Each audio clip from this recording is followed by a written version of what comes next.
going on, everybody? DjGoHam here. Welcome back to the channel. It's Five Some News, baby. That intro gets worse and worse every time I do it. Today we got 25 mods on the testing list, and we got 9 modders to talk about, including one of the most popular trailer mods from Farm Sim 19 coming back.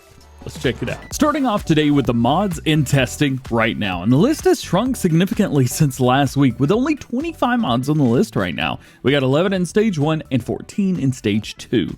A few notable mods in PC testing today include the Case IH Puma South American Series, Class Quadrant 1200, which we talked about, last week? Something like that, and the Sempo HR46 pack.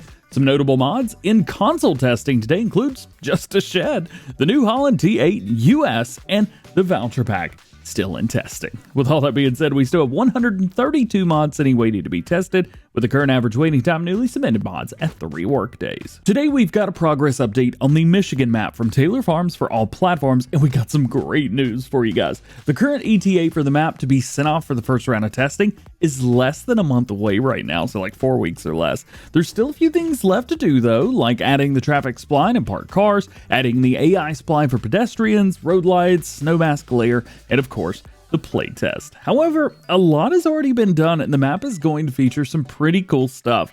First up, the file size. It's not that big, or at least not right now. It's only 265 megabytes, so that saves space in your storage, maybe you're on your Xbox, PlayStation, or even on your PC. Also, collectibles are on the map. However, Taylor does say that some of them are pretty tough to get to, so good luck, but don't worry, they are attainable. There's also going to be rivers and waterways. The map is going to stay under the tree limit, but just barely. You got about 100 tree barrier between the max that's allowed and what's actually on there. So you will be able to plant more if you like, but you can always cut a bunch down if you want to. The map will also have the new lighting from Suck Sneak. The ditches are back, similar to the Frankenmuth map, and there's our unique road sign names all around, which is really cool. The map's still being finished up right now, but we're not that far from seeing some final progress. Next up, Casarius Modding have announced a new version of their Case IH AFS Connect Magnum. However, it's not an American or even EU version. We've already got those, but this one is the South American version. It's going to have some differences like mirrors, fuel tanks, exhaust, things like that. This also appears to be a new mod, and for all platforms, rather than an update to the existing mod that's already out. So if you've been looking for a large South American Case Magnum from one of the best,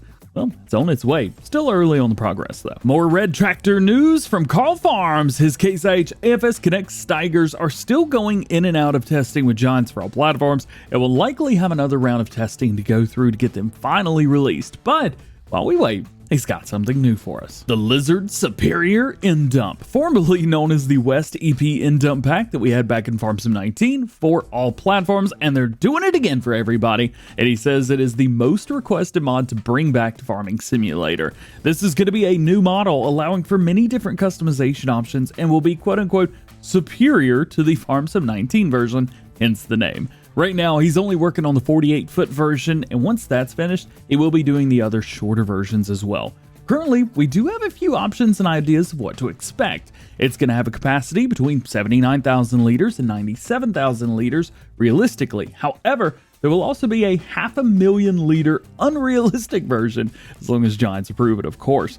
There's also going to be a ton of axle configs with different spacing, 3 sidewall configurations, different frames, a tarp, supports, rim configs, rain door options, bulk extensions, as well as silage and root crop versions. You'll have a rear attacher option so you can connect multiple trailers together with a dolly, lighting options, decals, and a whole lot more. This mod is currently being worked on right now. Finally, making our way away from the red team and into the green team, JHHD Modding has sent off an update to their John Deere S-Series Combine or Combines, which look to be including either a header in the pack or maybe as a separate mod, the John Deere HD50F in collaboration with Agritono. This is going to be a flexible header as well, so if you got some pretty undulated terrain, maybe some interesting spots like I do in Griffey in Indiana to harvest, this header might be a great option for you. I know I'm going to do it.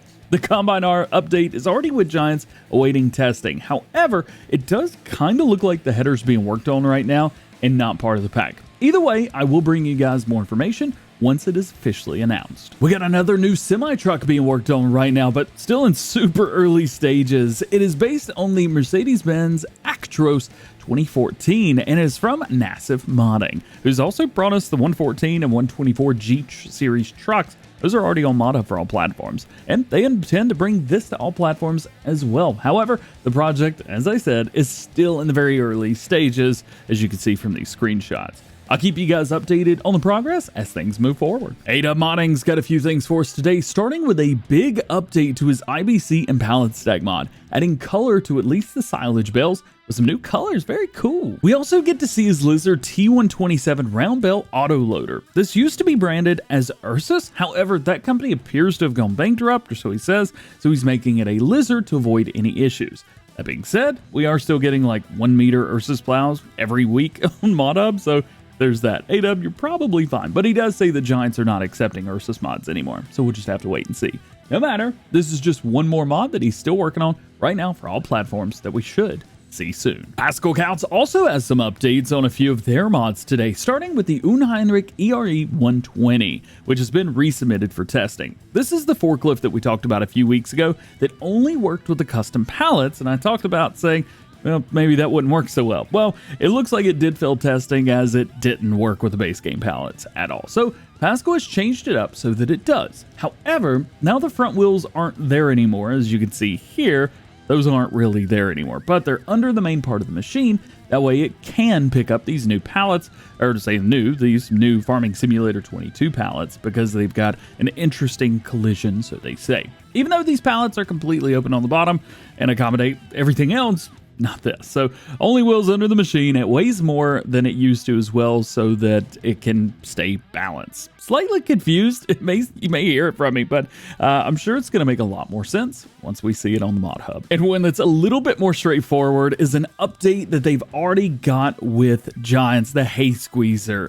They've got the title corrected on this, and they've added optional beacons. But these mods are for all platforms. Lancyboi's got some placeables heading our way. The new American Placeable Pack. These are brand new placeables featuring ambient occlusion, new spec maps, and improved textures. They're also low poly, so there's not going to be any lag or anything like that when you're running around them. They're also kind of similar to the Stone Valley models, however, they are different. They'll look great beside them, but they're different ones. You'll also be able to have color selection on these, which is a nice touch. The pack is still being worked on right now. However, they say there's going to be about 4 or 5 different versions to choose from, and there could be a version with a shop and maybe one with a sleep trigger. We'll have to wait for the final version of the mod pack to see if those actually make it through though. And lastly, today, Steve's Mod shows off some screenshots around the main farm of his map coming to Farm Sim 22 Grasslands. This was one that he released back in Farming Simulator 19, and excitingly, it's coming back.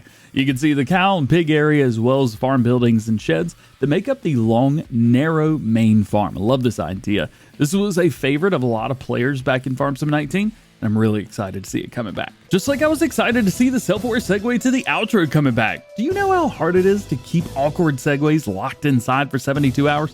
Not fun, but one thing that is fun is just like every episode of Farm Sim News, links to everything that we talked about today can be found in the description. There's no release dates for mods, so no one knows when any mod's going to release. And if I didn't talk about something you want to know about today, that just simply means that there's no new information on that topic at the time of recording this video. So make sure you guys stay tuned to the channel for updated information on everything that you need to know about going on in the world of Farming Simulator. Well guys, that's it for today's news video. Hope you enjoyed it. If you did, drop a like, get subscribed if you're new, and join the DjGoHam fam. Make sure those notification bells are on as well. That way you never miss daily Farming Simulator videos here on the channel. But then, hope you guys have a great day. We'll see you later. Peace.